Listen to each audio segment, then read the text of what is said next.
और इसी बीच एक बड़ी खबर आपको बता दें, महाराष्ट्र की सियासत को लेकर ये बड़ी खबर है। एकनाथ शिंदे से मिलने के लिए देवेंद्र फडणवीस वर्षा सीएम हाउस पर पहुंचे हैं।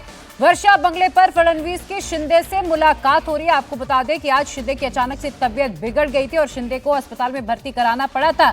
हालांकि कुछ देर बाद उन्हें अस्पताल से डिस्चार्ज कर दिया गया, जिसके बाद वो सीधे वर्षा अपने बंगले पर गए थे और अब देवेंद्र फडणवीस उनसे मुलाकात करने के लिए पहुंचे हैं। मेरे सहयोगी समीर बिसे मुंबई से जुड़ चुके हैं। समीर, कहा जा रहा था कि अभी भी एकनाथ शिंदे की सहमति बहुत सारी बातों को लेकर नहीं बनी है। भले ही डिप्टी सीएम का जो पद है उन्होंने एक्सेप्ट कर लिया हो, लेकिन मंत्रालय को लेकर एकनाथ शिंदे खुश नहीं है। तो क्या देवेंद्र फडणवीस उन्हें मनाने के लिए पहुंचे हैं? आपके सोर्सेस क्या बता रहे हैं? बिल्कुल, जिस तरह की हम हलचलें देख रहे हैं उससे साफ जाहिर होता है कि एकनाथ शिंदे को मनाने की कोशिश लगातार जारी है। एक और तो उनकी बीमारी एक बड़ी वजह है ही, जिससे मुलाकात कई लोगों से नहीं कर रहे थे, जिससे पता चला दरे गांव से जब वो लौटे हैं और उसके बाद उन्हें अस्पताल में वो एडमिट हुए हैं, उनके थ्रोट इन्फेक्शन बताया जा रहा है। लेकिन लगातार जो है इस तरह की खबरें आ रही हैं कि एकनाथ शिंदे उप मुख्यमंत्री पद की शपथ लेने को तैयार हो गए, लेकिन जिस विभाग को लेकर वो अड़े हुए हैं वो है गृह मंत्रालय। और गृह मंत्रालय बीजेपी अभी तक छोड़ने के लिए तैयार नहीं हो सकी है और ये अब की खबर है, जिसकी वजह से देवेंद्र फडणवीस अब उनसे मिलने पहुंचे। ये बात भी सोचना बहुत लाजमी होगा, क्योंकि जब अमित शाह के से मीटिंग करके सब जब लौटे हैं उसके बाद पहली बार ये मीटिंग जो है देवेंद्र फडणवीस और एकनाथ शिंदे में हो रही, क्योंकि उसके बाद एक भी बैठक या दोनों नेताओं की मुलाकात हुई नहीं है।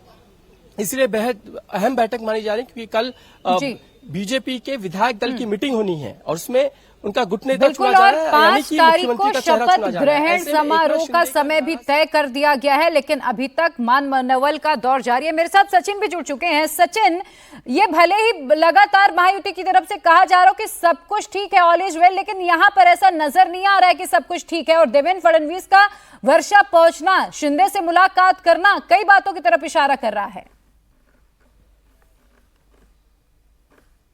जी देखिए, देवेंद्र फडणवीस और एकनाथ शिंदे आज दोपहर में जब 6 दिसंबर की मीटिंग हुई थी महापरिवहन निर्माण दिन की तैयारियों की, तब भी देवेंद्र फडणवीस उस मीटिंग में वीसी के जरिए जुड़े थे। ऐसा नहीं कि देवेंद्र फडणवीस और एकनाथ शिंदे के बीच में डायलॉग नहीं था।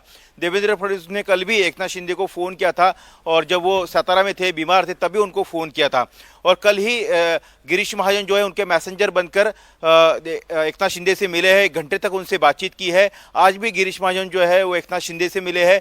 उसके बाद वो खुद देवेंद्र फडणवीस के पास है और जैसे कि मैंने दोपहर को भी बताया था कि देवेंद्र फडणवीस हो सकता है कि आज शाम तक एकनाथ शिंदे के घर चले जाए, उनके वर्षा निवास स्थान पर चले जाए, क्योंकि जहां पर मैं सागर बंगले पर खड़ा हूं, उस सागर बंगले से वर्षा की दूरी कुछ ज्यादा दूर नहीं है, महज 1 किलोमीटर से भी कम का ये फासला है।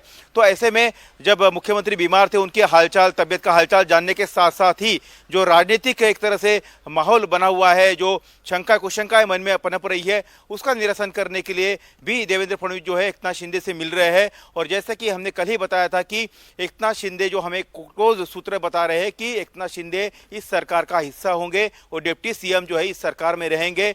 कल जो है देवेंद्र फडणवीस के नाम पर बतौर सीएम के लिए मोहर लगाई जाएगी, उनको नेता चुना जाएगा और उसके बाद जो है तीनों महायुति के नेता एक बार फिर से बैठक करेंगे। उसके बाद वो राज्य भवन जाकर अपना दावा पेश करेंगे। लेकिन जिन पोर्टफोलियो को खास तौर पर बात फंसी हुई है, उनको लेकर डिस्कशन अभी भी जारी है। ये बात बिल्कुल सच है कि पोर्टफोलियो को लेकर अभी भी कुछ पुख्ता जो है आउटपुट सामने नहीं आया है। यही कारण है कि तीनों नेताओं की प्रेस कॉन्फ्रेंस नहीं हुई है। और जब हमने इन नेताओं से भी पूछा कि आप प्रेस कॉन्फ्रेंस क्यों नहीं कर रहे, तो उनका कहना था कि पहले बीजेपी को अपना नेता चुनने दीजिए। हमने दोनों यानी कि शिवसेना और एनसीपी ने, अजित पवार ने तो अपना नेता चुन लिया है। जब बीजेपी का नेता चुना जाएगा तब तीनों मिलकर जो है बैठक करेंगे और उसके बाद मीडिया के सामने आएंगे कि किसको क्या मिल रहा है। तो जाहिर सी बात है अभी भी बार्गेनिंग और प्रेशर पॉलिटिक्स जो है जारी है। लेकिन अमूमन ये तय हुआ है कि सीएम जो देवेंद्र फडणवीस रहेंगे, डिप्टी सीएम अजित पवार रहेंगे और एकनाथ शिंदे भी उस सरकार में रहेंगे। उनको ईओडी जैसा मंत्रालय दिया गया है।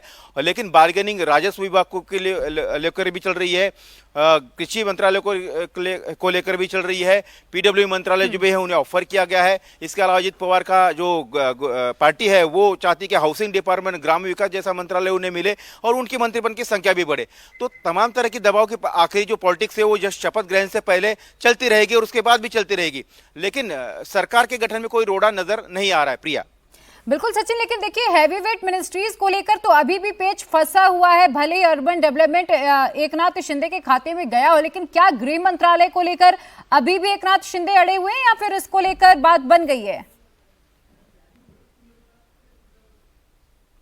देखिए, उनकी तरफ से बार बार यही कहा जा रहा है कि उन्होंने अपनी मांग रखी है, उन्होंने मांग रखी है और लेकिन जिद नहीं पकड़ी है, ये उनकी तरफ से कहा जा रहा है कि अपनी मांग रखना, अपनी बातें रखना वो तो स्वाभाविक हर किसी पार्टी का अधिकार है। इस तरह से उन्होंने अपनी मांगे रखी है। उसमें ये भी बात है कि विधानसभा का अध्यक्ष पद जो है वो बीजेपी के पास रहेगा, क्योंकि राहुल नार्वेकर विधानसभा के अध्यक्ष थे और जो विधान परिषद का जो स्पीकर का पद है वो शिवसेना चाहती है। उनके पास डिप्टी स्पीकर का पद था, नीलम गोरे डिप्टी स्पीकर थी, तो वो शिवसेना चाहती है कि विधानसभा का नहीं तो कम से कम विधान परिषद का स्पीकर का पद जो है उन्हें दिया जाए।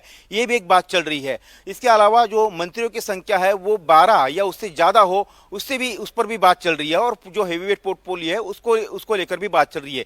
लेकिन दोनों पार्टियों का कहना है कि ये सिर्फ एक दूसरे के सामने जो मांगे रखे उस पर विचार विमर्श होगा और उससे हल निकलेगा, लेकिन ये नहीं, कतई नहीं है कि उस बात को लेकर कोई बहुत बड़ा डिसीजन होने वाला है, ऐसा बिल्कुल नहीं है। ये बातें चलती रहेगी, शपथ ग्रहण होगा और उसके बाद भी ये बातें चलती रहेगी, क्योंकि एक ही साथ पूरे जो 43 का आंकड़ा है पूरे के पूरे मंत्रियों को नहीं भरा जाएगा मंत्रिमंडल में, कुछ जगह रिक्त रहेगी, कुछ उसके बाद भी बैठकें होगी और पोर्टफोलियो को लेकर विचार विमर्श चलता रहेगा।